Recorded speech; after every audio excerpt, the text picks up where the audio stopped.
There was an old farmer, he lived by a rock. He sat in the meadow a-shaking his fist at some boys who were down by the crick.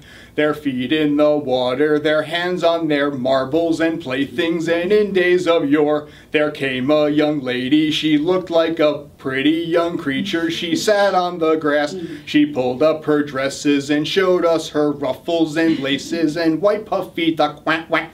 She said she was learning a new way to bring up her children and learn them to knit, while the boys in the barnyard were shoveling refuse and litter from yesterday's hunt, while the girl in the meadow was rubbing her eyes at the fellas, as girls sometimes do, to make it quite clear that she wanted to go for a nice pleasant stroll on the grass, then hurry back home for a nice piece of ice cream and cake that stood 3 layers tall. Then after dessert she was ready to go for another walk down by the dock with any young man with a sizable roll of 100s and a big bulge up front.